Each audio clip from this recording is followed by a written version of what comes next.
May it be your will before you, Lord our God, that no mistake should happen to us, and that we should not stumble in the matter of Toronto, and that our friends will be happy with us, and that we should not say about something clean that it is unclean, or of something unclean that it is clean.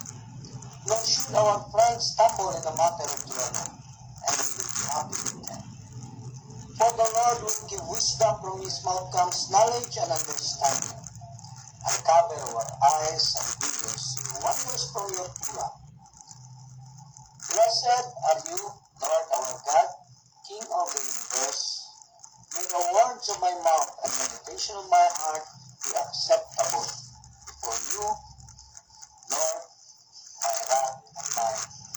Amen.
Okay, good evening, no? Ipagpatuloy po natin yung hindi natapos kagabi kasi nga medyo napagod talaga ako nung nakaraang araw, no? Then kulang sa tulog, ayun, bumagsak. Hindi napigilan, nakatulog talaga ako nung matapos yung lecture, nung tinapos ko yung lecture, wala, higa ako. Nagising, madaling araw na.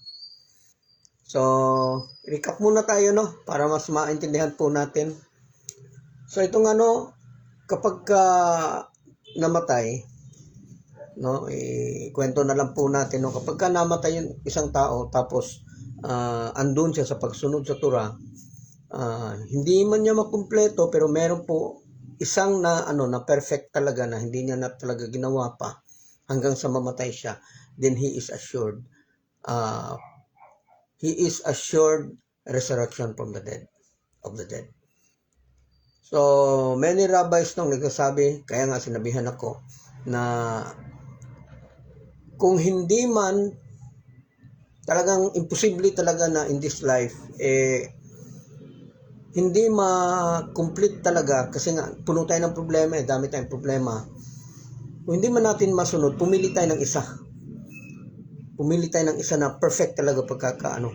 So, na-advise ko din kagabi na isa sa pinakamadali talaga is ang do not eat the limb of the living animal while the animal is alive. So, nasabi ko din kagabi na hindi tayo sigurado doon sa mga tindahan kung paano yan kinatay. Baka kasi mamaya buhay pa yan, tinadtad na yan. So, para masiguro, so that we can perfectly talaga na masunod yung tura, mas maigi na tayo yung magkatay. Bili lang tayo ng buhay or tayo yung mag-alaga. Tapos, tayo yung magkatay. Para sigurado na bago natin siya tadtarin, ihiwalay-hiwalay, patay na siya. So, ang pagtandaan po na patay na siya is when heart stops to beat. Then, walang convulsion. May convulsion kasi yan siya eh. So, pag convulsion niya yan, antayin talaga bago matapos yung convulsion. Then, medyo patigasin ng konti, antayin. So, kapag nangyari po yan, pwede na po natin yung patayin. O pwede nating tadtarin. Yun siya, sure talaga. Kung magawa po natin yan habang buhay, according to the saying of Rabbi, kasi imposible talaga na ma-perfect natin yung kabuuan ng 7 laws. So kapag kahit na may isa, yung katawan po natin, kasi yung soul may chance eh. May palagi talaga siyang chance. Pero yung body ang kawawa. So para magkaroon ng reward yung body, siguruhin po natin na magkaroon ng isa. So pag nagkaganon po, pumili tayo ng isa,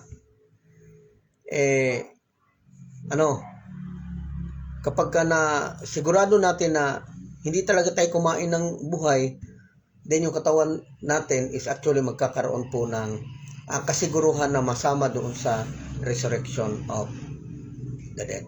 Or maybe, kasi may karapatan siya bawat katawan, kapag kami natupad siya, kahit na isa lang, magre-resurrect siya. Or may chance siya to reincarnation. Kasi hindi reincarnation is for the soul yun eh. Pero yung body mismo, kapag kami natupad yan kahit konti, karapatan niya na tumanggap talaga ng reward. So, babangon yan. Pero kailangan natin i-assure na yung paggawa na yun is nagkaroon tayo ng repentance, na hindi ko na uulitin. Then pagkatapos niyan, dahil hindi na natin naulit, make sure talaga na hanggang sa mamatay ka, hindi mo siya maulit. Medyo mahirap yan kasi yung idolatry, napaka-broad niyan. So, napaka-imposible na in one's life, mabuo mo yan siya. Blasphemy, medyo mahirap din. Theft, lalo na ang theft. Kasi maya't maya, nagkakaroon tayo ng, theft. Kasi hindi natin alam, tsinelas lang yan, pero hindi natin akalain na theft pala kapag nilabas mo yun ng bahay. So, murder, hindi ka man makapatay sa personal, pero ayun, sige ka salita na hindi maganda dun sa ibang tao. Sexual immorality, nakatingin ka lang, naglalaro na yung isip mo, wala na, patay ka na. Yung isa, do not eat the limb of the living animal. So, yan po yung pinakamadali. Yan po yung mga pinakamadali. Kaya lang, hindi tayo bibili doon sa, kasi 70% po kasi siya na hindi sigurado kung paano yan tinatay. 70%. So, yung 70, yung 30% na wag natin isugal. Kasi kailangan natin ng perfect. So, kaya lang, yung iba, walang pagkakataon mag-ihaw kasi nasa syudad. So, doon tayo bawi doon sa ibang utos. Hanap tayo doon sa para sa'yo ay pinakamadali. So, Sabi dito, the very body that died will be resurrected. Yung namatay mismo na body will be resurrected. So, ang paraan po sa pag-resurrect is actually na kwento ko din sa inyo kagabi, no? Na patungkol yan sa isang buto doon sa katawan. Itong spinal cord, meron pong isang buto dyan na tinatawag na lost bone. O meron pong lost bone. Yung isang buto na hindi siya nadidistract, na kahit na naging lupa na lahat, pero siya andyan pa din.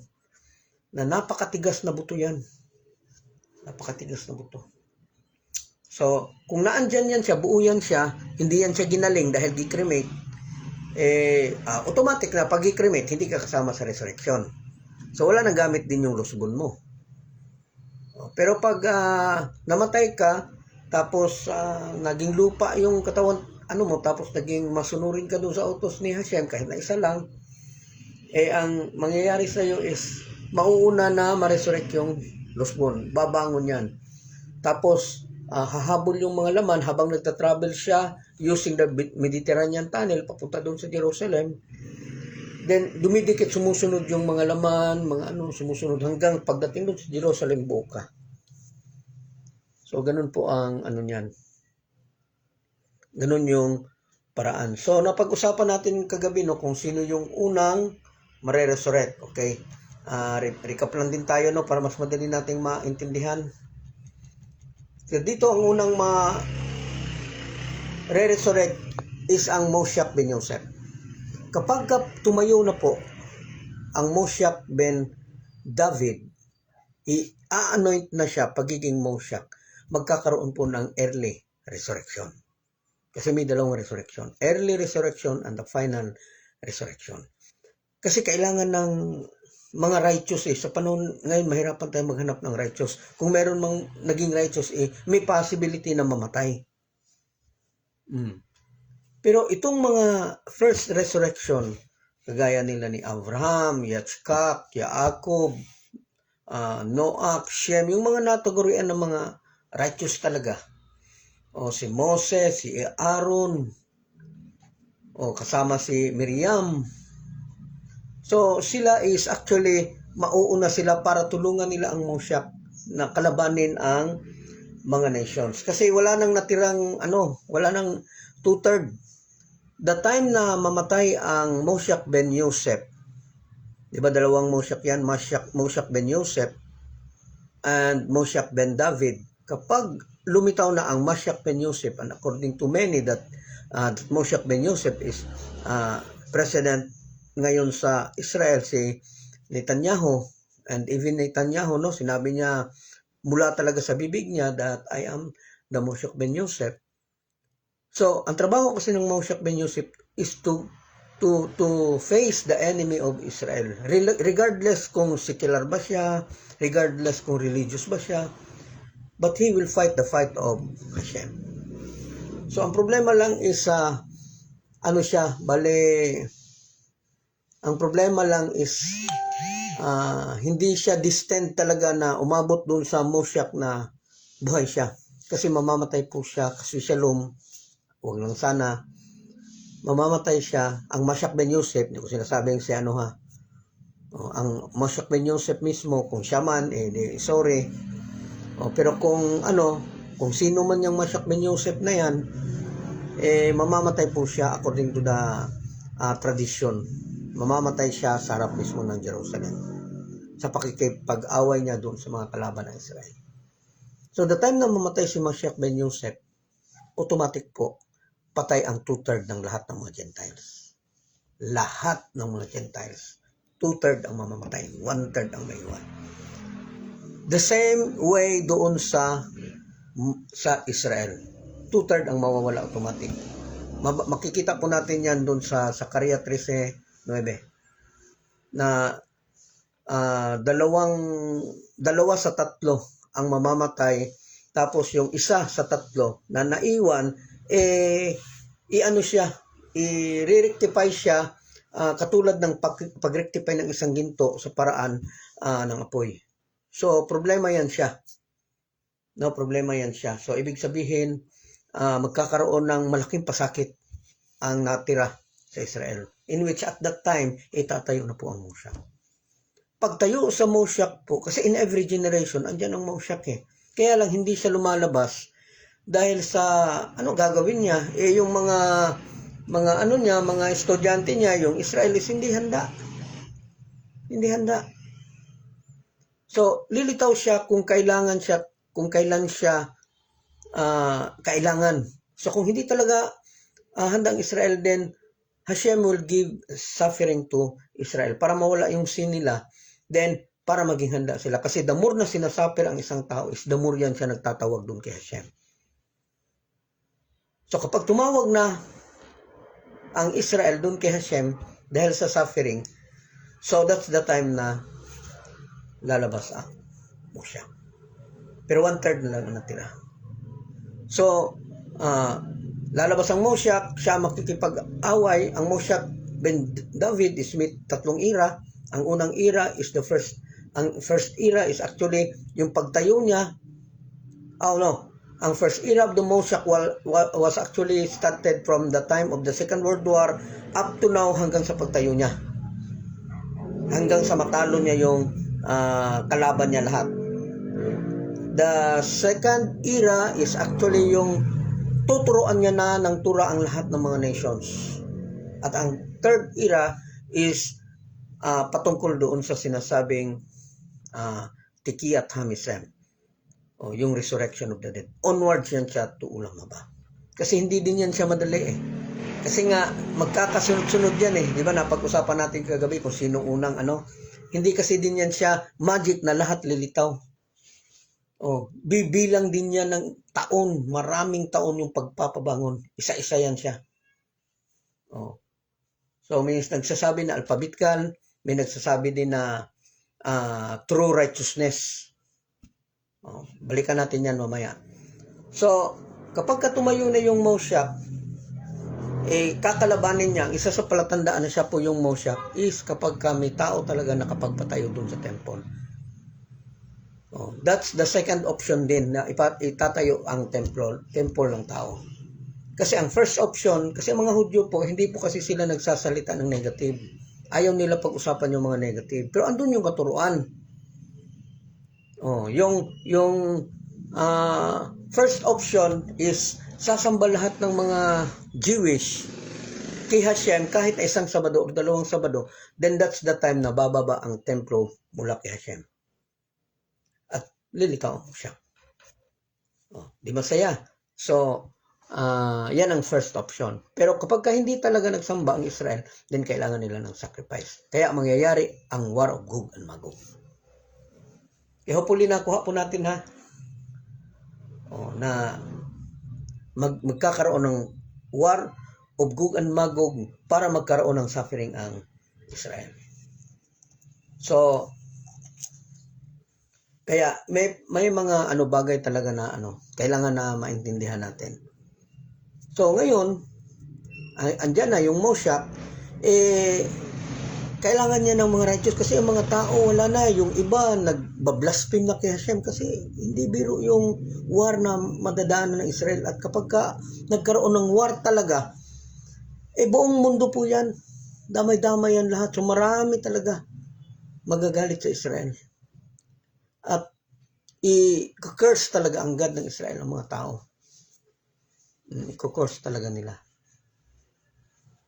So, dahil doon, away talaga yan siya, yung first era.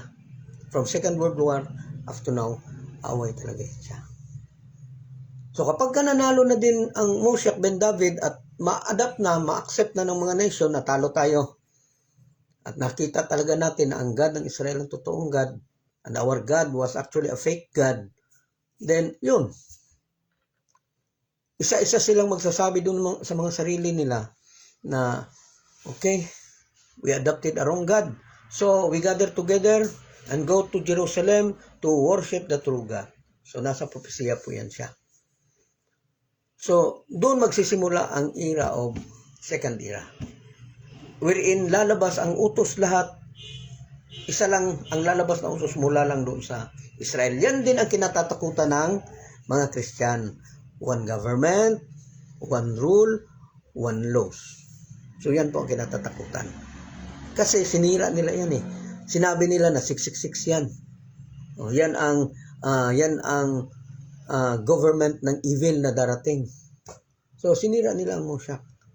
So yung mga tao naman naniwala. So pag may gagawa niyan, in the time of Moshe, yung mga hindi nakaintindi, magkakaroon talaga ng war. Kakaroon talaga ng war. So medyo ano yan siya, pero sa Jewish po hindi po yan siya. O kasi yung beast na sinasabi nila na may number na 666, actually in Jewish view, hindi po masama yan. Kung titingnan po natin ang 666, 6 plus 6 plus 6 equals 18. And 18 means life. So hindi po masama yan. Kaya lang sila sinira talaga nila. Balik kinondisyon nila yung mga isip ng mga tao. Kinondisyon nila. So doon ang mahirap. So ang palatandaan ng Moshe is magtatayo siya ng templo. Dahil hindi nangyari yung first option. So doon tayo sa second option. So sa second option, andun mauuna ang itatayo ang templo. Then, susunod ang ingathering of all the exile. No, lahat ng mga Hudyo mula dun sa iba't ibang bansa is tatawagin. Kung Christian ka, automatic babalik ka dun sa paniniwala. Then, after that, after 40 years, kasi itong rebuilding na temple, hindi kasi ito sang araw. Marami, bilang din yan ng mga plus yung ingathering the exile, hindi din yan isang araw. Bilang din yan ilang taon. So, pagdating sa pangatlo, mula noong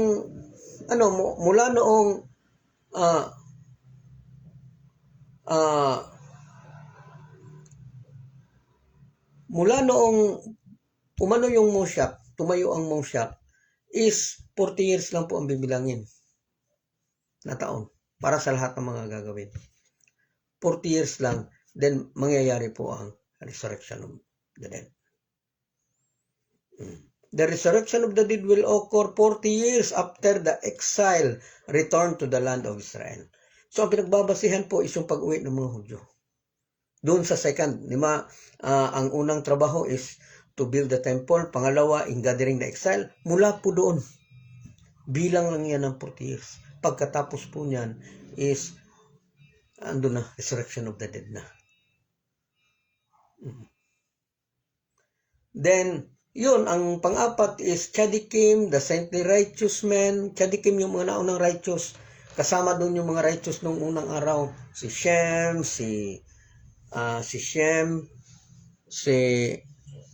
yung mga nauna. Si Seth, son of Adam. Si Enosh, son of Seth. Canaan, Mahalel. Then, si Enoch, si Yared, then Yared to Enoch, Enoch to Methuselah, Methuselah to Limik, Limik to Noach. So, babangon po yan lahat doon sa first resurrection. Okay? Michael de la Serna, yung may pagkakataon ba na manatiling buhay ang Moshe ben Yosef until Moshe ben David? Actually, ang una pong babangon during the time na kung saan andyan na ang Moshe, kasi that time natitindig ang Moshe na siya ang Moshe, i-resurrect niya yung mga importante na tao na naging righteous, including the Mashiach ben Yosef. Ang Mashiach ben Yosef talaga ang unang mare-resurrect. Kasunod na ng mga tzadikim, o kasunod na ng mga yung mga truly truly righteous talaga, no? Saintly righteous men, may mga babae, women.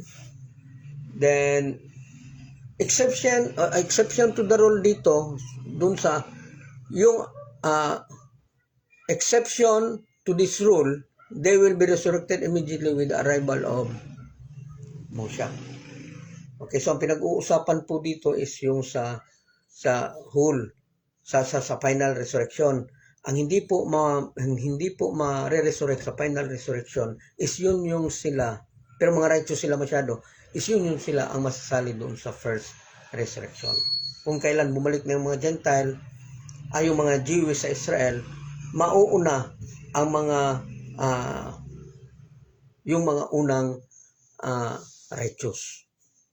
So kagaya ni Moshe, ni Aaron, nila ni Enoch, nila ni Seth, nila ni Canaan, Mahalel, yung nasundan talaga na naging righteous, mauuna yun sila. Kasi tutulong sila sa pag-build ng, magtutulong sila sa pagturo dun sa mga nations.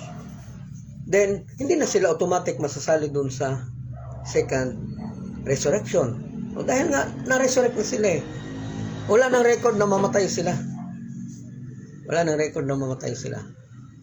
Then, the final resurrection is actually ang mangyayari po sa kanya is lahat ng mga general populace na naging mabait, halimbawa yung nakasunod ng perfectly good tapos isa lang, yung perfectly righteous dahil dalawa yung nasunod niya, lahat sila kasama yan doon sa general populace. So kasama po tayo doon. So doon tayo mariresurrect sa final resurrection. Ngayon, ang tanong, paano yung mga naabutang buhay? Okay. Kaya mamaya natin yung pag-usapan. So, ang unang mariresurrect, actually, yung nailibing doon sa Israel.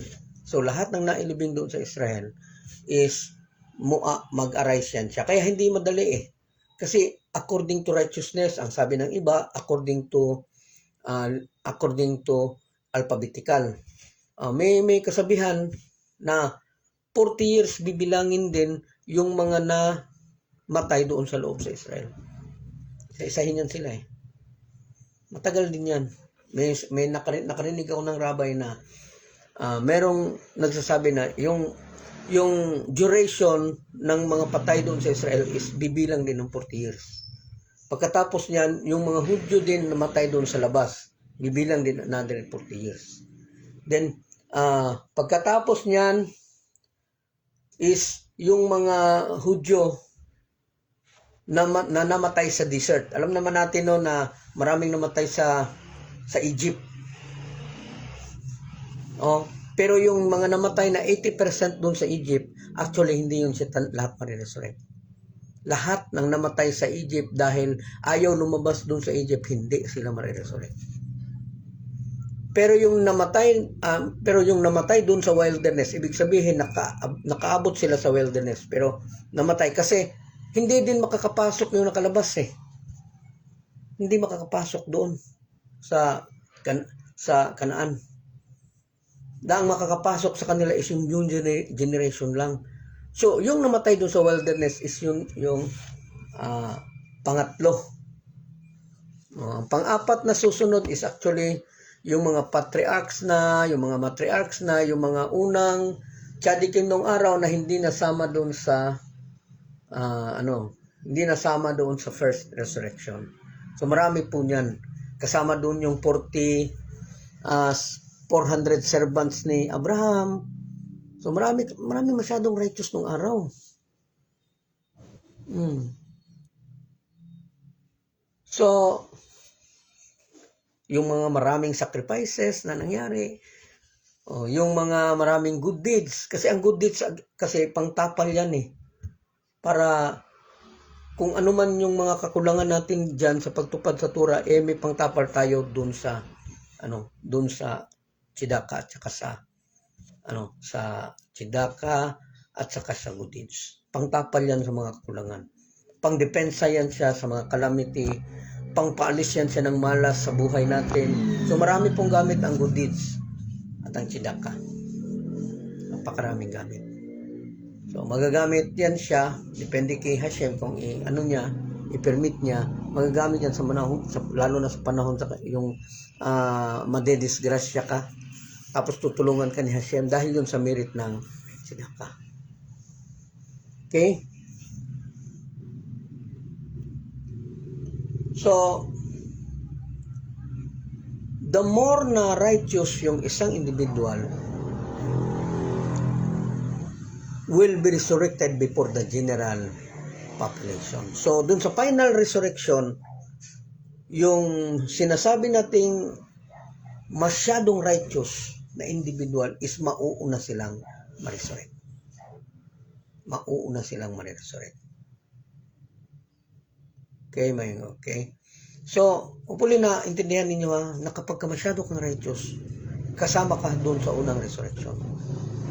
Pero kung hindi ka masyadong righteous, pero meron kang iilan na mga natupad doon sa utos ni Hashem perfectly, then, andun ka ma-resurrect doon kasama ng mga general populace. Pero matagal yan kasi isa-isahin yan eh. Ikaw tarpulano, tapos may mga tanong pa. So, sabi ng Midrash, the dead will be summoned alphabetically. Sabi naman ng iba, depending on the level of righteousness. Okay, one thing is sure, na both of them will go to Ulam Haba. Okay? So, dito na tayo sa tanong na iniwan natin kanina. Paano yung mga naiwang buhay? Kasi sa ayaw natin at sa gusto may matitira pong buhay. Halimbawa, yung Pilipinas, ay kasama to sa makikipaglaban eh. Dito kayo sa Pilipinas, marami din kayong sympathizer ng Israel. Kaya lang, yung ibang sympathizer aalis sila doon sa pagdepensa kay Israel kasi nga nahihirapan din siya dahil sa war with Israel and other nations. So magagalit din yan sila. Pero merong matitira po na So isa din sa matitira is yung masyadong magaling magtago. Kapag ka nagtira na ng mga nuclear war, ganun, nakatago doon sa ilalim. Kasi ang nasa ilalim lang talaga makakaligtas. O during sa war na ginagamitan na ng nuclear. Yung nasa ibabaw lahat, kung di ka man direktang matamaan, tatamaan ka talaga doon sa hangin. O sa radiation. So magkakasakit ka, patay ka din. Pero yung nasa wag lang lumabas ka agad, may possibility na lalabas sila pagkatapos ng guganmago. So yun po sila is dahil sa suffering na naranasan din nila sa ilalim kasi hindi din madali magtago tapos walang pagkain. No, kasi kalimitan dyan is walang handa eh. Sino ba nang mag-aakala na maghira na pala? So maghirap talaga. So dahil dun sa paghihirap, ma-elevate po sila hanggang sa i-accept na sila ni Moshe. Hopefully nakuha po natin na. So, marami. Kaya lang may problema itong nasa huli. May problema po yan. Kapag masyado tayong kumpiyansa. Tapos hindi tayo ngayon naniniwala ngayon. Kasi pag namatay tayo nga naniniwala ngayon, is meron tayong assurance doon sa resurrection of the dead. Pero yung general populace na matitira talaga, hindi pa tapos yan. Meron pang iilan sa kanila na mga wicked. Meron pang iilan na matitira na mga wicked. Nagtago lang eh. So yung matitirang mga wicked is aabot lang yan sila ng 100 years. Mamamatay din sila. Pero yung mga nagtisyuba talaga dahil nakilala nila ang Hashem, ang mangyayari sa kanila is patay pa din. Pero yung pagkamatay nila is walang sakit. Kagaya ng pagkamatay ni Moshe. Then after that, antay na sila ng resurrection of the dead. Bakit naman, Brother Yung? Nakaligtas na nga sa giyera, patay pa din. No? So, yun nga ang sabi ko kagabi, na may kasabihan ng mga Hudyo, may tradisyon ng mga Hudyo na dahil galing ka sa lupa, kailangan na pong bumalik sa lupa. Okay? Hopefully nakuha po ninyo dahil galing ka sa lupa, kailangan kang bumalik. Kaya yung mga buhay during the time of Moshiach, papatayin pa din yan ng Moshiach para lang matupad yung kasabihan na galing ka sa lupa, bumalik ka sa lupa. But after that, you will also be resurrected. Hopefully naintindihan po ninyo. So, ang advice ko po sa inyo review this 2 times, 3 times, 4 times hanggang sa ma-digest po ninyo. hanggang sa ma-digest niyo. Kasi kung hindi niyo yan i-digest, makakalimutan din niyo yan. So, kailangan na naman natin mag-review. Okay? So, dahil ganito kasi, sa pagtindig ng Moshiach, wala na kasi ang death. After the first era, ang first era merong death. Kasi papatayin lahat nag-aaway sa Israel. Second era, magtuturo ng Torah to all the nations. Ngayon, wala na pong death doon. Wala na pong death dyan. Wala nang death. Meron siyang death, pero yung mga naiwang masama na iedad ng 40, iedad ng 100. So pag umabot ng 100 years doon sa second era, tapos hindi nagbago, kahit na andyan na yung Torah na Hashem, din mamamatay sila. Ang pagkamatay po nila is karit. Spiritually cut off and physically cut off. Kaya hopefully na kuha po natin, no? Pandar muna tayo ng kaya napakainit.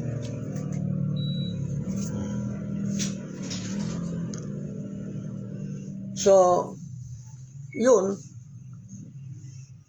kahit na makaligtas pala during the war of Gog and Magog or any war, no, hanggang sa dumating na umabot tayo dun sa second phase ng Moshiach is ganun din, patay pa din. Pero ang nakabentahe lang is hindi po natin mararamdaman yung pagkamatay. Wala pong pain of death. Hindi katulad ngayon na kapag namatay po tayo, merong pain of death. Kasi marami tayong kasalanan na ginawa.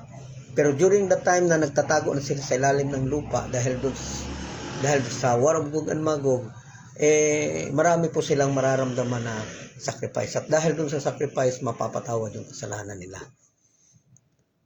Kaya mag-aaral sila ng Torah, and yet, kapag malapit na ang resurrection of the dead, papatayin din sila kasi kailangan matupad sa kanila ang galing ka sa lupa, babalik ka sa lupa. Okay? Huli nakuha. So, ang aantayin ngayon yung third phase ng Moshiach, on which ang third phase ng Moshiach is the resurrection of the dead. Diretso na po yan sa ulit pa ba. Okay? So, yun nga, merong mauuna. So, hindi po sabay-sabay lahat yan. Mauuna ang sa mga Hudyo na nandun sa Israel. Mga Noahide sa nandun sa Israel is hindi pa yan. Mga Jewish lang talaga ang mauna. So, yung nasa loob ng Israel na mga righteous din na mga Noahide, hindi yun. Sasabay yun siya doon sa doon sa general populace. So, ang pangalawa na susunod is ang mga Hudyo na nasa diaspora, meaning nasa ibang bansa na matay, doon na ilibing. Susunod yan sila. So, doon mangyayari yung sinasabing Mediterranean Tunnel. Doon dadaan. Babangon ang Lusbon, babiyahe siya papunta doon sa Jerusalem while sumusunod sa kanya yung mga alikabok niya, yung mga lupa niya, hanggang pagdating sa Jerusalem is buo siya. Ganun po ang sitwasyon niya. Okay? So, yun po ang sitwasyon ng mga alive, no, in the time of resurrection. So, the problem is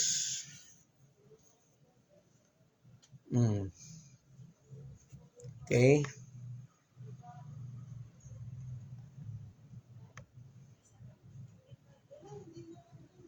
Okay, who will be resurrected? After a soul departs its body, it is rewarded for all the good, no, in the Gan Eden. So the ultimate reward in the Messianic era is the world to come. Hopefully nakuha po natin, no? Kaya kailangan talaga natin alam yung portion ng soul. Kailangan natin alam yung portion. Yung na-lecture ko dito, yung before ang ng rabbi, kailangan talaga banat tayo doon. Kasi hanggat hindi tayo banat doon, focus pa ang natin, dahil hindi natin naintindihan kung ano yung kailangan nating gawin para ma-rectify, is balik-balik lang tayo doon. balik lang tayo dun sa mga plano natin na mag-convert, pero wala namang ginagawa. Diyan lang naman din sa Pilipinas, sumusunod kung ano yung mabasa na ginagawa ng mga Hudyo. Hindi po yan pwede. That is creating another religion, and that creating another religion is punishable by death. Kasi hindi ka pa convert eh. Hindi ka naman nag-aral ng conversion, basta ka lang nagbasa tapos sumunod dun sa mga basta ka naniwala ka lang doon sa isang tao na matagal nang gustong mag-convert pero hindi naman ma-convert hanggang inabutan na talaga na inano na ng Israel. Hindi ko alam kung ano ginawa, bakit na ban sa Israel. Basta may rabay na lang na nagsabi, Emmanuel, the man I asked to you is totally banned in Israel, including his comrades. Kasama yung mga nila na ban. Okay, pwede ko bigay ko sa inyo yung rabbi pag PM lang mo. Pakita ko sa inyo yung chat namin. Sabi pa niya, thank you Emmanuel for warning us. Doon siya nagkamali. Kasi from the start, hindi ako nag-warning sa kanila. Sila yung unang nagtanong.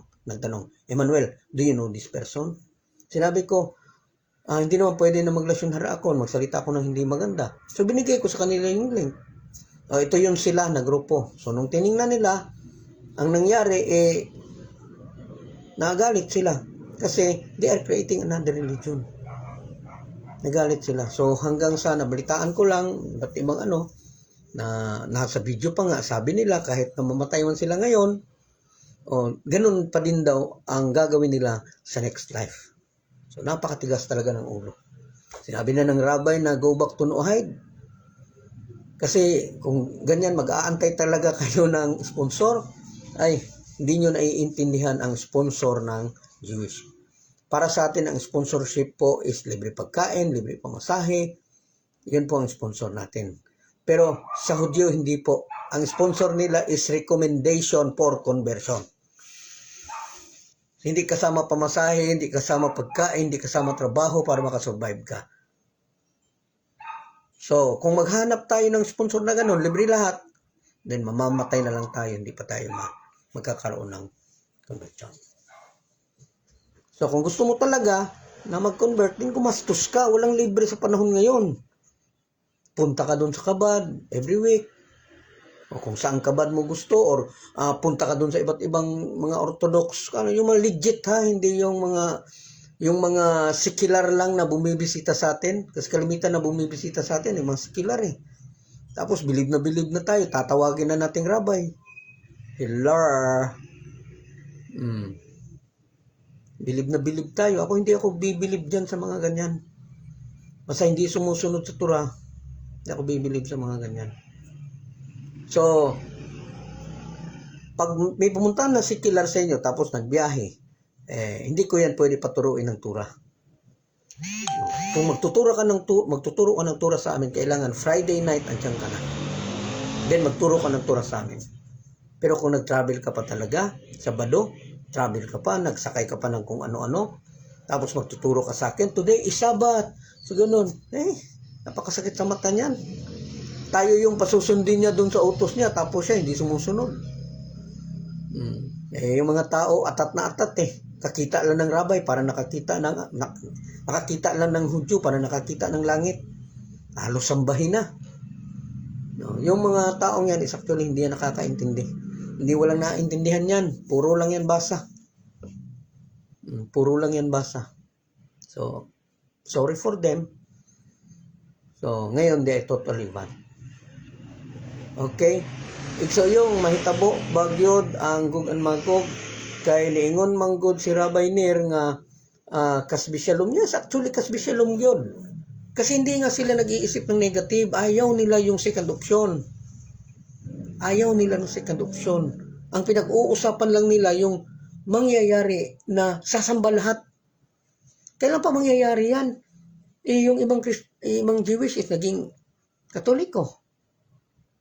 Yung ibang Jewish naging Hindu. Yung ibang Hudyo is naging Buddhism. Yung iba naging atheist pa.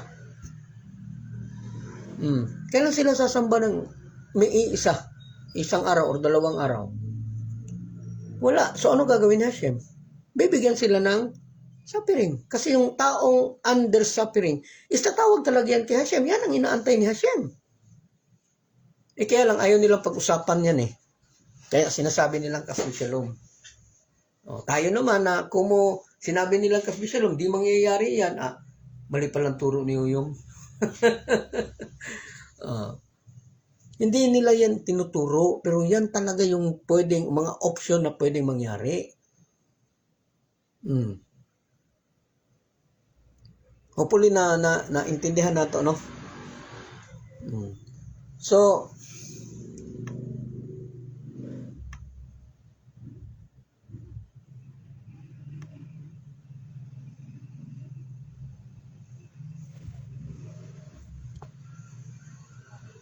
So, yun nga, no?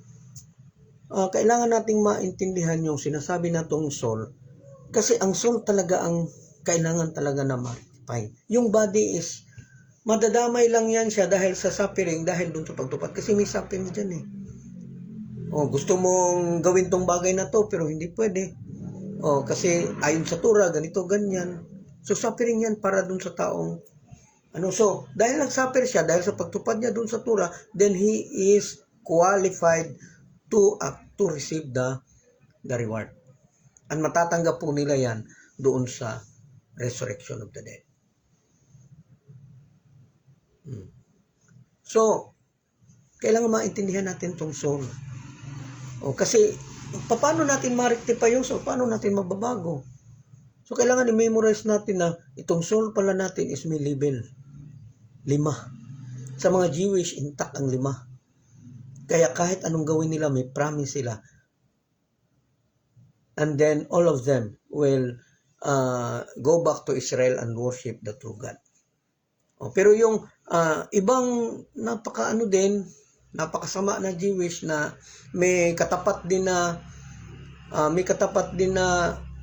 ano bang tawag diyan? Physically and spiritually cut off, karit. Kawawa. Ano din yun sila? Mawawala din yun sila kasi pagkarit, physical and spiritual cut off.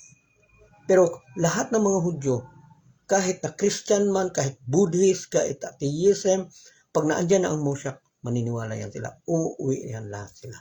Mag-aalaya yan lahat. Kaya hopefully na nakuha po, no? Then, dahil nga doon, ang isa sa mga problema is kailangan natin maintindihan ng soul. Alin doon ang kailangan natin bigyan talaga ng pansin. So sa Jewish, intact ang 5. Sa Gentile is intact ang 3. Ang dalawa, Yekida and Kaye. Ang Yekida, that is the crown. Then, matatanggap yan if rectify ang 3. Then, ang Kaye is reward yan siya in the time of Ulam Haba. Kung saan yan po ang sinasabing eternal life. Kaye meaning eternity. Life eternal. Yan po ang meaning ng Kaye. Okay? So, yun dito sa katawan natin, lalo na sa ating mga Gentile, may 3 komposisyon yung nasa loob. Nipis, Roak, and Neshama. So, itong nipis, hindi ma-rectify ang Roak unless hindi ma-rectify ang nipis. Hindi ma-rectify ang Neshama hanggang hindi na-rectify itong dalawa. So, ang pinakauna talaga dapat gawin is i-rectify ang nipis.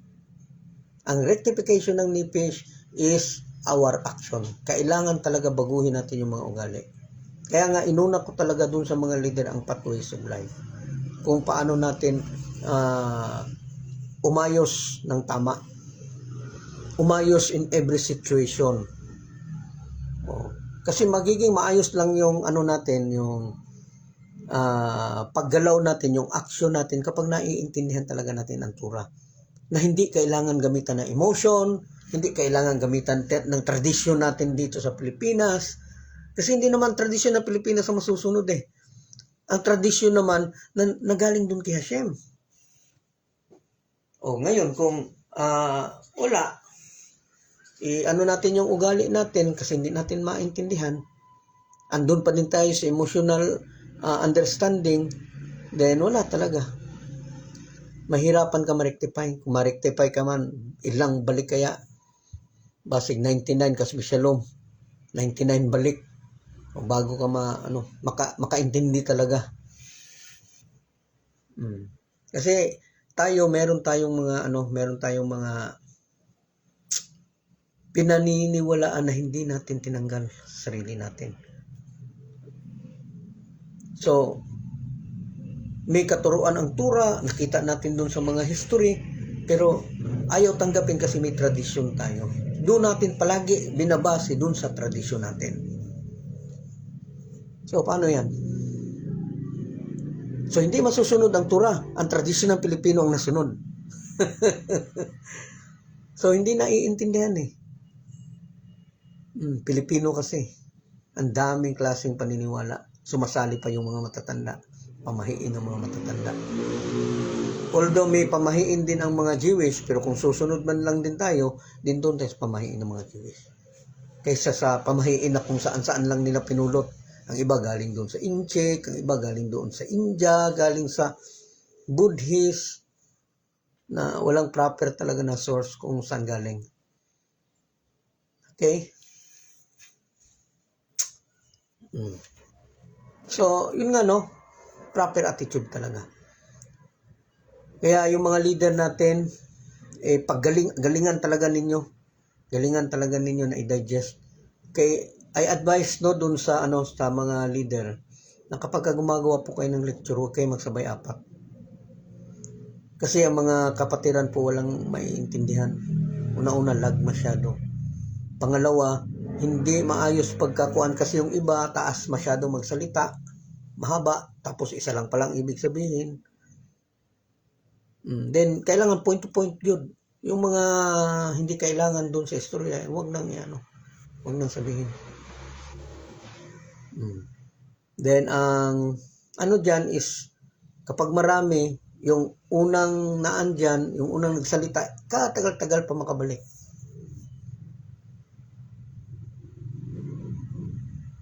Okay, Akyong, bakit mas matagal? Maraming kasalanan. Okay, balik na naman tayo dyan, Sabi ko nga, ang kasalanan ni Abel is actually kasalanan ng man against Hashem. Kasi may tradisyon na hindi mo pwedeng tutukan yung galing kay Hashem. Ang problema, ang apoy na galing kay Hashem para tupukin yung offering ni Abel is, tiningnan niya So, mas malaki ang kasalanan ni Abel kay kang Cain. So, naunang namatay si Abel. Mas malaki ang kasalanan ng man against God or kasalanan ng man against man. Mas malaki ang kasalanan. Mas malaki ang punishment ng kasalanan ng man against God. Kaya hopefully na intindihan niya na. So, yun nga kailangan natin ulitin yung action. Kasi di talaga tayo bago-bago ng Kaya mahirapan tayo doon sa roak. Makailang balik lang tayo sa buhay. Namatay, di pa rin nagbago. Nabuhay ulit, di pa rin nagbago. Kasi ganito yan Pag namatay ka na hindi ka nagbago, pag next life hindi ka pa rin magbabago. Ganun pa din, continuous lang. Kailangan habang andito tayo sa buhay, magbago talaga. Then namatay ka, pagka next life, ang sisimulan mo is yung nagbago ka na.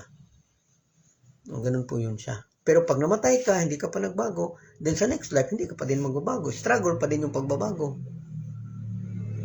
Yun ang mahirap sa atin, yung action. Yan ang pinakamahirap talaga. Dahil ilang buhay na ang kailangan nating madaanan para lang mabago yung mga ugali, yung mga ginagawa natin.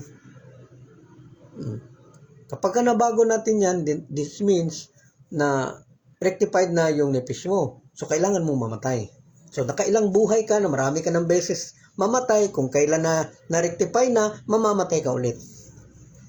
Kasi hindi ka tatanggap the same life sa another rectification. Hindi ka makakatanggap.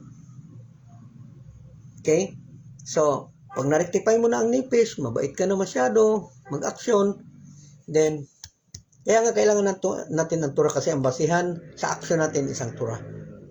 Yan kasi ang guide ko ano ang tamang action. So, kapag sakali na ma-rectify na yung nipis, doon naman tayo sa rectification of ROAC. Pero kailangan mo munang mamatay to receive the rectification of ROAC. Then ang ROAC, merong nipis, merong ROAC, merong nishama, merong yekeda, merong kai. Katulad lang din ng nipis. Ang nipis, may ROAC, may nishama, may yekeda, may kai. Ang ROAC din, meron din ganyan. So, ang rectification of ROAC is actually the rectification of speech. So, medyo mahirap din yan. Kasi, mas madali sa atin pakinggan, mas masarap sa ating tenga ang makinig sa mga chismis. Nag-aaral ng tura, chismis pa din. Mas madali natin ano yan. Madali tayo makakuha ng kasalanan ng ganyan kasi ang sarap pakinggan ng yung mga chismis na kung sila palibak, nanira ka ng tao. So, ka pa, sasakay ka pa talaga. Magtitismuni ka pa. Nakita ko nga siya, ganito, ganyan. Patay.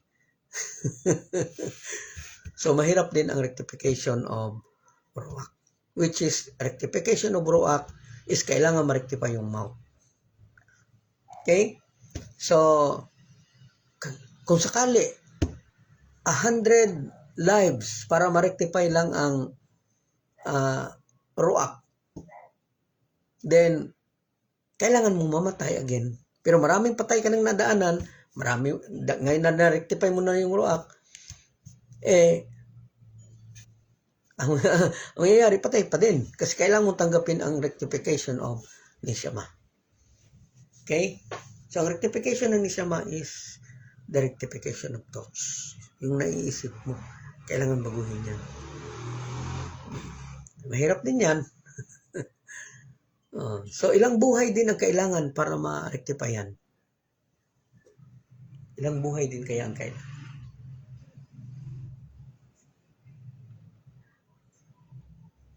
So, hopefully naintindihan natin na. So, kung na-rectify mo na yan, then that's the time for you to rectify the ROAC. Kasi yung pinag-uusapan natin is rectification lang sa nipis. Napaka-komplikado po niyan. Kasi ang nipis, world of nipis, itong Asiya, is may nipis, may ROAC, may neshama, may yekeda, and kaye. Ang pinag-uusapan lang po natin is ang rectification sa nipis. So, after that, ma-rectify na lahat. Okay na ang nipis. Doon ka naman sa susunod sa ROAC. In which the same way lang yapon. Pero mas madali siya kasi nabago ka dito sa first rectification Then, rectification of nishama is actually followed after the rectification of the ROAC. Okay, ganito yan. The rectification of physical is in the first rectification. Yung sa kabuuan ng nipis, yung rectification ng ROAC na nasa second heaven is medyo mahirap siya kasi may nipis din siya, rectify din yon. So, may ROAC po siya, may ROAC din siya, may nishama din siya. So, kailangan mo muna ma-rectify lahat yon bago mo ma-rectify ang kabuuan ng ROAC. After rectifying the ROAC, rectify to nipis. Okay, ganito po yan siya. Nishama. Wala pa pong nakaabot ng rectification ng nishama. Yung sinasabing na-rectify ng nishama, dito pa lang yan sa nipis. Kung meron mang nakaabot doon sa rectification of ROAC, tapos na-rectify niya ang nishama dito sa ROAC, that is in the level of prophecy. Doon na-rectify sila ni Moshe, yung mga great tzadikim, doon sila na-rectify. So sa ngayon, walang nakaabot sa rectification of nishama. Kasi kapag na-rectify ang world of the nishama, then, ang mangyayari po is meaning everything on the physical world is rectified. And that will happen during the time of the Mosiah time. After, mangyayari yan dun sa Mosiah time wherein malapit na yung sinasabing Tikiyat Hamisem. Malapit na ang resurrection of the dead.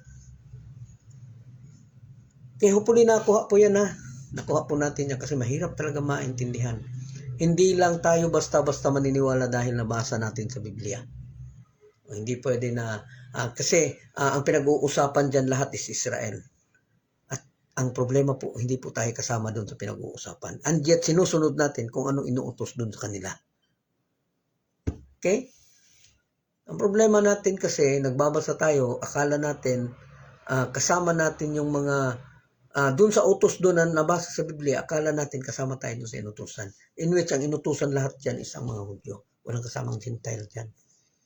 Makikita lang natin yung mga righteousness ng mga Gentile doon sa mga event ng unang panahon. Panahon ni Adam, panahon ni Enosh, panahon ni Noah. So doon natin makikita ang event. Bakit sila pinatay ni Hashem? So doon natin makita na meron palang no to idolatry. Meron palang blasphemy, do not blaspheme. Meron palang do not theft. Meron palang do not murder. Meron palang no to immorality. Meron palang do not eat the limb of the living animal. Andun pala ang established court of justice. Tapos, andyan pa din yan sa mga Hudyo. Dinagdagan lang ng marami. Kaya naging 600 sa kanila, 613. Sa atin is only 7. Pero yung 7 na yan is naabot natin na more or less 500. Detailed na yan siya, basing on the divine code. So yung pong mga nakikinig po dito, no, alam ko marami pong mga nakikinig dito na hindi pa po kapatiran, mag-isip-isip po. Kasi yung mga nasamba talaga natin nung araw is actually dala po yan ng Kastila. At yung dala ng Kastila na nasamba natin kasi takot yung mga magulang natin nung araw ay napatayin. Pinilit kaya tayo ng mga Kastila na sundin yung mga religion na dala nila. Tapos nung ando na tayo, hindi na natin binatawan kasi kung ano daw ang nagisnan, doon din daw magpapakamatay. Kawawa tayo kasi hindi natin alam kung sino talaga yung sinasamba natin. So, yun, no, kailangan nating alamin. Makikita lang po natin kung ano talaga ang totoo kapag ka nagtanong ka doon sa Israel. Kasi sila yung mga tao, wherein yung mga magulang nila na mga Noahid, na mga Gentile nung araw na hindi Israel, na naging righteous. Mga magulang po nila yon. So sila ang nakasunod dun sa kaalaman. Kaya nga, ang Torah is ibinigay kay Moshe, ang 613 para sa Jewish, may sobrang 7 kasi ang natanggap nila is 620.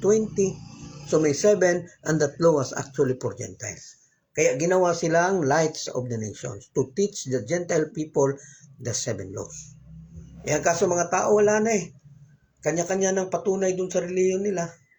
Samantalang yung relihiyon nila is nakita lang naman nila doon sa Biblia. Pinatunayan nila, ito yung religion ko, ito yung totoo, ganito yung doktrina ko. Pagkatapos, kami po totoo, sila lahat mali. So, ganun po nangyari. Hindi nila alam na pareho lang pala sila, nagbabasa pero hindi nag-aaral. Okay? So, when we say nag-aaral po, pag-aralan ang Torah, pag-aralan ang batas ni Hashem, dapat hindi lang simple na magbasa. Pag-isipan. Kung hindi man, sa Bisaya pa, maghinuktok. Yung mag-post ka tapos mag-isip ka, tumahimik ka muna tapos mag-isip. Kaya nga nilagay yung utak natin, nilagay sa malapit sa mata para kung ano man yung makita natin dyan sa Torah, ma-digest natin sa utak. Ano man yung marinig natin mula sa rabay, is ma-digest ng utak. At ano man ang masalita natin, is kailangan pag-isipan din natin. Kaya nasa gitna siya ng utak, ng mata, ng ilong, ng bibig. Kaya hopefully nakuha po, no? Hindi po madaling maging righteous. Pero napakadali pong maging masama. Okay? So, may mga tanong kayo, magtanong kayo. Okay. So, yun nga, no? Napakahaba po ng rectification na kailangan natin madaanan. If hindi po tayo madala sa santong dasalan, dadalhin po tayo sa santong basbasan. Kaya lang, ang problema, ayaw nila dun sa Santong Paspasan. Pero wala naman din silang ginagawa. Wala din naman silang ginagawa. So, paano yan? Paano ka tatawag kay Hashem? So, bibigyan ka na sa piring. Kasi yung mga taong may sa piring, sila yung kalimitan tumawag doon kay Hashem.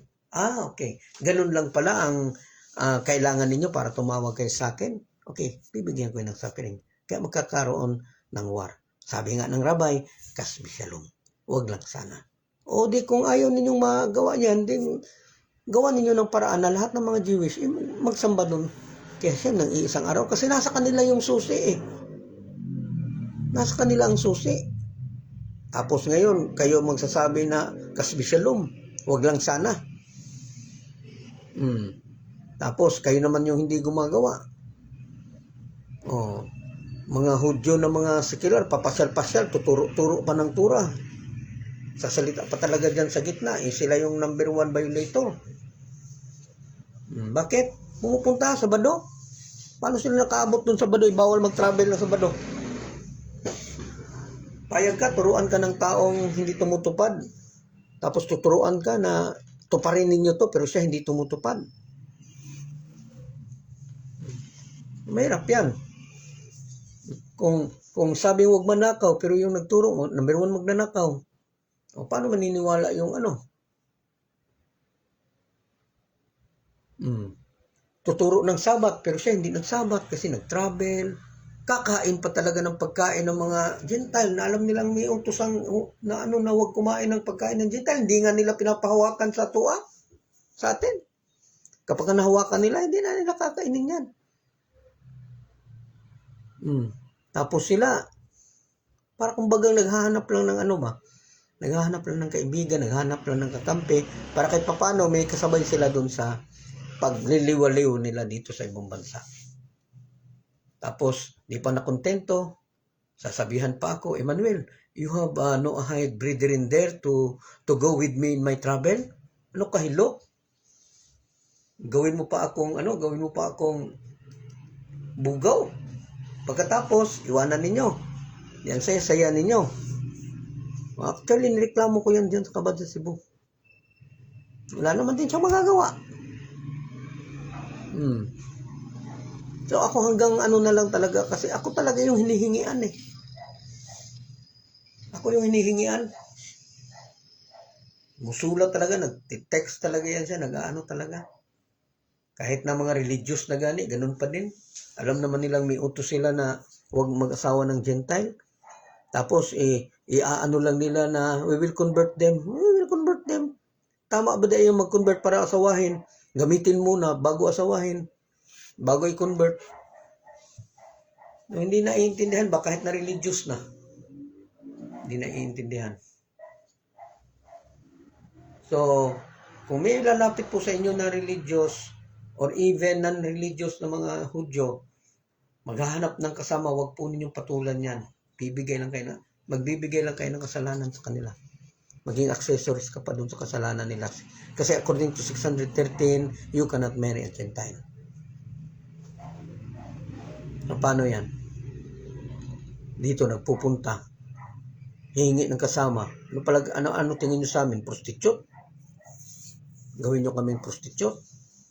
Kaya nakaka-discourage minsan. Kaya ako tumatanggap lang talaga ako ng mga bisita, pero yung mga religious talaga, yung nakikita ko talaga sumusunod sa Torah. Ay, ang saya ko kapag naandyan sila. Pero nakikita ko mga secular, short na parang walang bukas. Tapos, anong kainin natin? Kainin din nila. Taas kaya ng tingin natin sa kanila. Tapos, ganun lang pala. Nabiktima ko niyan eh. Dito sa Davao, may nagbisita na Hudyo doon sa Israel galing. Ano pagbisita niya? Naghanda pa talaga ako ng mga bagong plato, bagong kaldero, lahat bago. Bili pa talaga ako ng pili talaga, itlog, yung mga pwede niya makain dito na hindi masyadong maraming gagawin. Pagdating dito sa bahay, anong ginawa? This is your place, all of these are kosher. So you can eat here. Then, separate ko yung mga kasama niya ng mga Gentile doon. May mga ulam, may mga adobo, may mga sari-saring ulam, sasarap. Siguro naglaway na din yung kaya gusto niyang kumain, hindi niya napigilan. Pumunta talaga doon tapos kumain. Hindi na lang sana ako gumastos talaga para doon sa kosher food niya. Nakabili pa ako ng plato, kaldero. Inis ko kaya, pinagalitan ko. Nakatikim talaga sa kuha o kuhan. Katikim sa kuha ng salita. Kaya yung mga Noahide na nandoon, kasama niya, medyo napainling talaga sila. Grabe si Uyong. Oy, pinagalitan man yung Jewish na pumunta dito. Kasi sore sa eye ko yan. Sakit sa mata ko yan. Sila yung inaasahan natin na magturo sa atin. Kalukuhan talaga yung magkita natin sa kanila. Kaya ayoko talagang magkaroon ng bisita ng mga secular na ano. Yung ibang Noahide, siguro atat na atat. Yung ibang tao na mga gustong mag-convert, atat-atat. Kahit na mga secular Jew. Hindi religyoso. Pag pumunta sa kanila para nakakita ng Ginoo, para nakakita ng God, ay bahala kayo sa buhay nyo. Para bang pinagsinungalingan nila yung sarili nila. Tapos kahit na secular, tawaging rabbi. Kung tutuusin, mas nakasunod pa tayo doon kaysa sa kanila. Although may mga promise sila, pero sakit sila sa mata. Kasi tayo, tutulong tayo sa kanila. Paano natin tutulungan kung sila mismo ayaw? Napakarami kong experience na mga Noahide naman na iba para nakakita ng God. Talaga. Halikan pa yung sus. Ako ray gingilngigan. Jug kasabot. Kakahiya. Tagal-tagal na sa turo nag-aral, wala pa ding naiintindihan. Para nakakita ng langit, para nakakita ng God. Na kahit na secular na hindi sumusunod dun sa Torah, kain lang kahit ano. Tapos, turo pa talaga dyan sa harap ng Torah. Tayo naman, bilib na bilib. Wala, biyabas. So, mas mabuti pa mag-aral tayo na tayo lang kaysa mag-aral na kasama yung mga Hudyo, pero hindi sumusunod dun sa utos niya. Although, malaking gamit yan sa kanila kasi mai-encourage sila na sumunod kasi mga Gentile sumunod na sa Torah. Tapos kami andito pa. Pwedeng mangyari yan. Kaya lang medyo mahirap siya dahil tayo yung pasusundin tapos sila hindi sumusunod doon sa ginagawa nila. Yung sa gusto nila ipagawa sa ato. So, magiging bilib lang ako kapag rabay na mismo. Kahit na hindi rabay, basta Jewish na sumusunod talaga doon sa Torah. Tapos gustong magturo sa atin ng Torah, then come on Friday. Kasi pag Biyernes, pag Sabado ka lang dyan, upo ka lang dyan. Kasi hindi ako makikinig sa Torah mo. Nung araw, nung early time ng pagiging Noahide ko, kapag ka medyo ayoko talaga magsalita. Alam ng mga taga Cebu yan kasi doon palagi may Jewish Pag may bisita kahit na secular, ayoko magsalita. Alam ng mga taga Cebu yan. Kasi sila yung may utos na turuan tayo. Andiyan pag ako nagturo, insulto yan sa kanila. So ayoko magsalita. So sila magtuturo ngayon. Katagalan napansin ko, bakit ko susundin yung turo ng isang tao na hindi tumutupad doon sa utos niya? Insulto din sa atin yun na turuan tayo ng so kung may magtuturo, dapat yung tao na sumusunod doon sa katuruan niya. Andiyan tuturuan pa talaga tayo ng Judaism. Today is Sabbath, so I'm happy that to see you here doing Sabbath. Ito namang mga kapatiran nakatutok lahat sa akin. Patay ako dito. Wala akong magagawa kundi anuhin talaga. So kung may mga bisita, lalo na kayo dyan mga taga Cebu, secular siya, tapos hindi alam niyo hindi talaga sumusunod, huwag niyong paturuin diyan sa harap ninyo. Wala siyang obligasyon sa atin. Ang obligasyon niya, sundin niya muna yung tura na para sa kanila bago sila magturo dito sa atin. Kasi ang sinabihan niya na turuan ng Gentile is yung mga religious, hindi yung mga gala. Unahin nila yung sarili nila bago sila magturo sa atin.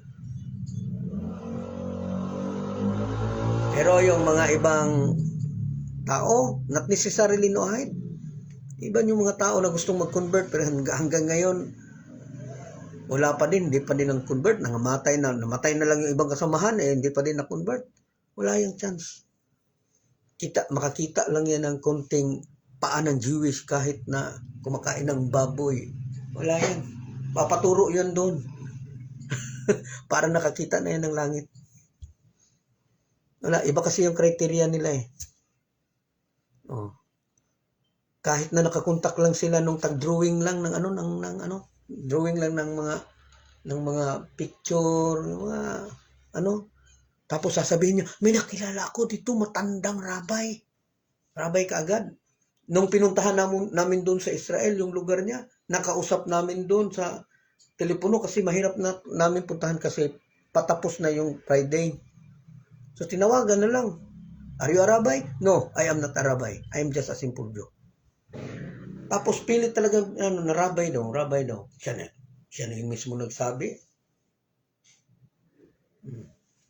Kasi sa kanila, basta naging kaibigan nila, tapos lulukuhin nila yung kasama nila na ito, rabbi ito. Napakatandang rabbi. Grabe, napaka-righteous. Pero nung pinuntahan namin, wala. Marami kaya kami. Si Nick Tadley, isa yan, sa mga witness dyan. Si May Tadley, kasi kami magkasama niyan doon sa Israel. At ng ibang mga noahid, sila ni Ortez, sila Brother Ortez, sila mga asawa, yung mga kapatid nila. Mga witness yan sila. So medyo baguhin natin yung attitude natin na kapag ka nakakita ng Diyos is kahit na hindi sumusunod sa tura para tayo nakakita ng langit. Hindi po yan. Sa atin, kapag sumunod sila, magpapaturo kami sa inyo. Pero pag tingin namin hindi kayo sumusunod dun sa tura ninyo, ay sorry. Sige, mamasyal na lang kayo dyan. Huwag nyo kami gawing bugaw. Si Nico, that's true, sabi niya. Buti na lang talaga nakapunta kami ng Israel Kasi kung hindi kami nakapunta ng Israel, ay wala. Hanggang ngayon, bilib kami kahit na immodest pa yan na Jewish. Nagsishort, punta doon ng kabad, nakashort. Halos ipakita na yung atay-atay, batikulon, tinai. Kasambahin pa rin natin yan. Kung hindi kami nakapunta, sigurado yan. So yung mga hindi nakapunta, ganyan. Kahit na secular, sinasabi nila na, rabay. Bilib na bilib naman yung mga miyembro na mga hindi nag-iisip din. Yan nangyari sa kanila. Hanggang ngayon, hindi na-convert. Nangamatay na lang yung iba. Naban na lang sila. Kawawa. Ayaw kayo maniwala Sinabihan ko sa kanila na hindi nyo kailangan mag-convert. Tsaka hindi nyo kailangan gawin yung ginagawa ng mga Hudyo kasi hindi kayo Hudyo. Hindi kayo kasama doon sa inutusan. Ayaw maniwala Nakapunta na lahat doon dito sa Makati Synagogue. Sinabihan ng rabbi na hindi nyo kailangan yan. 7 lang ang sa inyo. No, Rabbi, we will do this because we are Jewish. Even the next life, we will do this. Sige, go. Ban ang resulta.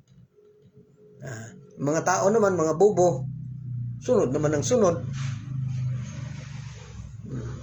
Sorry talaga dun sa word na bobo. Kasi talaga naman bobo talaga. Hindi nag-iisip. Sana naman mag-isip kayo. Hindi lang naman ako nagsasabi niyan, pati si Hashim nagsasabi niyan No, you're a fool. Tarantado kayo, magbuang kayo. Sinasabi ni Hashim yan. Ayoko sana magsalita ng ganyan, medyo masakit. Pero wala, hindi nag-iisip Hanggang ngayon talaga, bilib na bilib dun sa leader nila na wala namang ginawang maayos kundi magpabilib doon sa mga miyembro. Ito rabay, kilala ko, ito rabay. Ano sinasabi, pero pag pinuntahan mo, hindi naman. May nakausap ako, sponsor. Hanggang ngayon, wala. Ang dami pa talagang nadala, pati pa kasama natin, nadala nila. Kung hindi ko napigilan yung Cebu, isa pa din yan. Buti na lang, naandyan sila ni Dudoy Garcia, taga Pinamungahan, at saka si Jason. Wala, dala.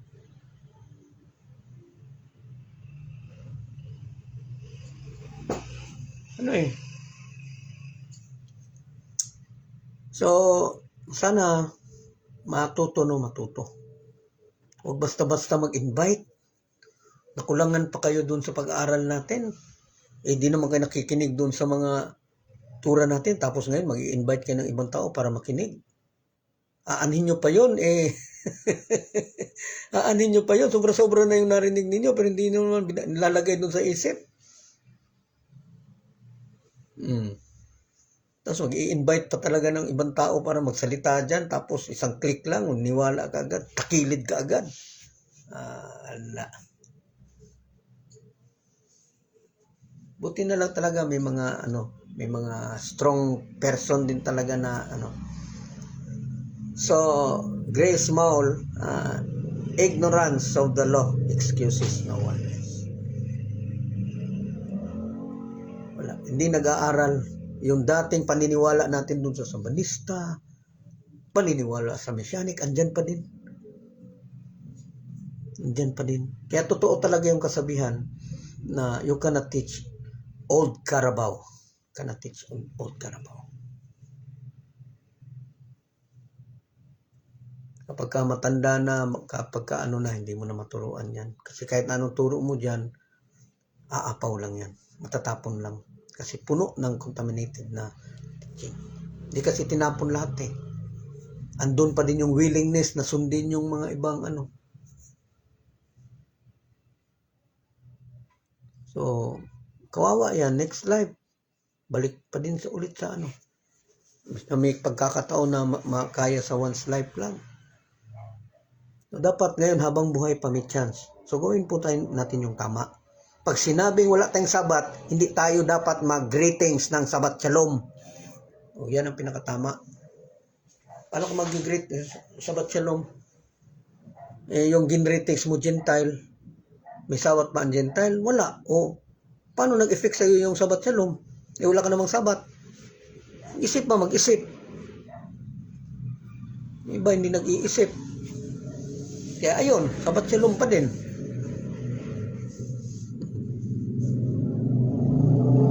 So pwede ang sabat shalom basta ang i-greet mo Jewish kasi may sabat sila. So sabat shalom kasi may sabat sila. Pero tayo na walang sabat, bakit mo sabat shalom? So para tayo nagsasabi na, oy, happy birthday, kahit na hindi mo birthday. So yung nakikinig parang may sira. Parang may kunti. So ganun yung maisip ng nakikinig. So alamin muna natin kung meron bang sabat ang Gentile o Jewish. Alam naman natin walang sabat ang Gentile at Jewish kasi binigay lang yan doon sa mga Jewish. Tapos ngayon, gigreet ka doon sa kasamaan mo ng sabat shalom. Kapwa kayo Gentile. Saan ang sabat doon para maging shalom? Dito ba? Dito.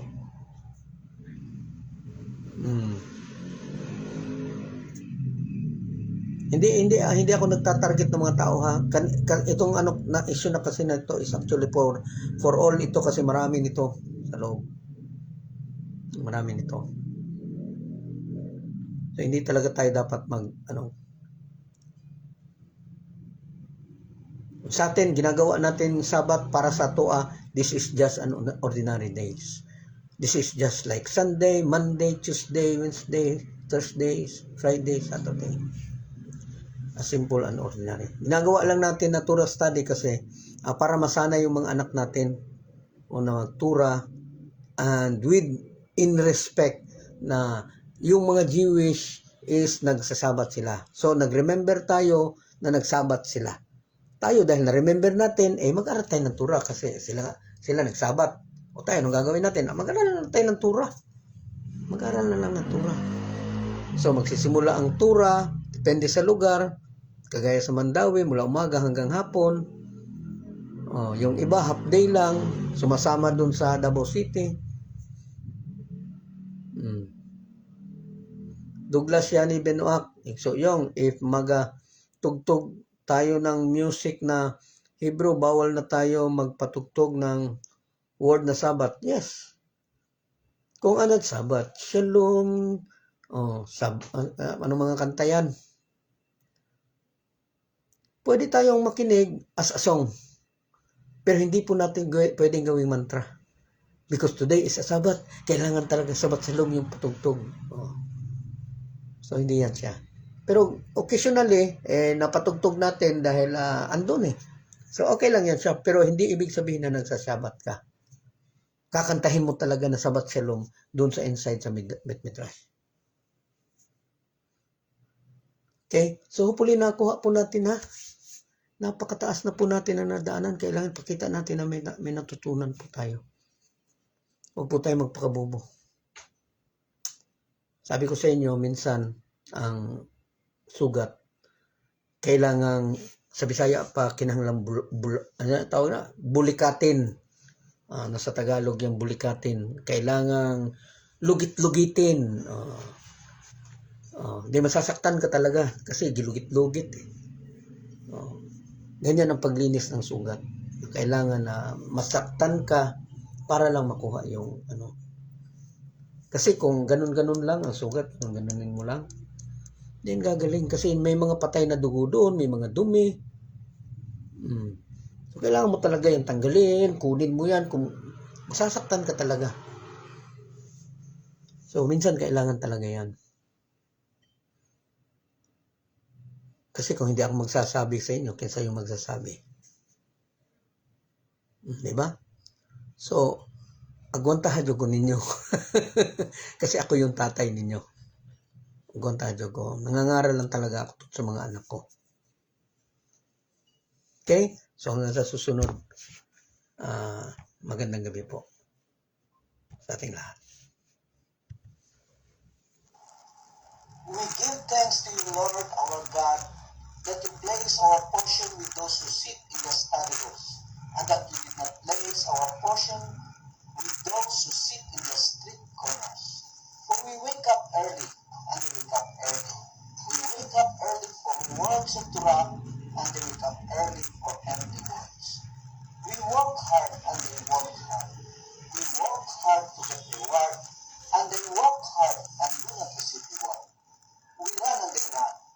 We run to life in order to come, and they run to the pit of destruction. Amen.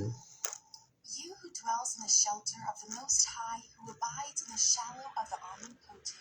I say of the Lord, who is my refuge and my stronghold, my God, in whom I trust, that he will save you from the ensnaring trap, from the destructive pestilence. He will cover you with his pinions, and you will find refuge under his wings. His truth is a shield and an armor. You will not fear the terror of the night, nor the arrow that flies by day, the pestilence that prowls in the darkness, nor the destruction that ravages at noon. 1,000 may fall at your left side, and 10,000 at your right, but it shall not reach you. You need only look with your eyes, and you will see the retribution of the wicked.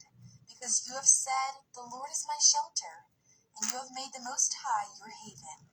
No evil will befall you, no plague will come near your tent. For he will instruct his angels in your behalf to guard you in all your ways. They will carry you in their hands, lest you injure your foot upon a rock. You will tread upon the lion and the viper. You will trample upon the young lion and the serpent. Because he desires me, I will deliver him. I will fortify him, for he knows my name. When he calls on me, I will answer him. I am with him in distress. I will deliver him and honor him.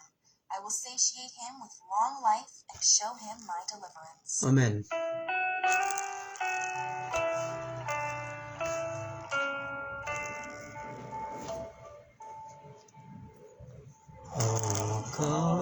Shati Niye Adonai Ota Abaken Shiti Bevet Adonai Kol Yemekaya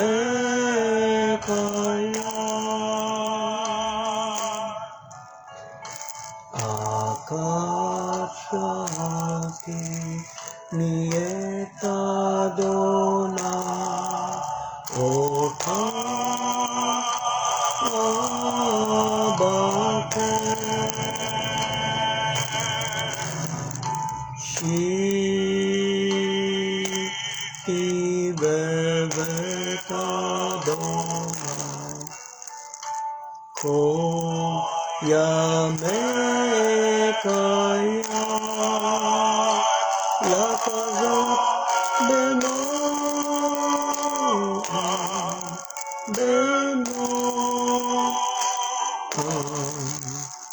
Beno Adonai Lakazot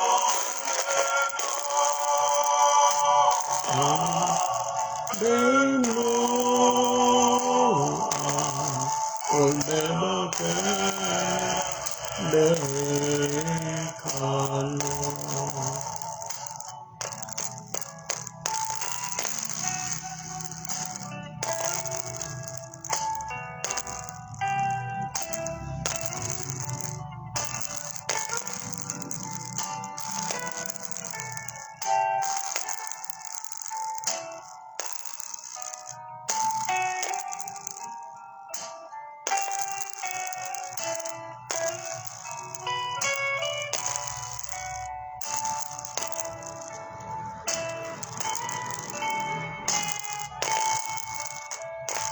Lakazot Beno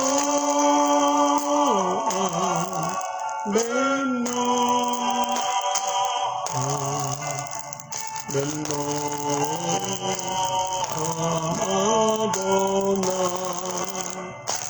Lakazot Beno Beno Oldebake Bekalo Oldebake Bekalo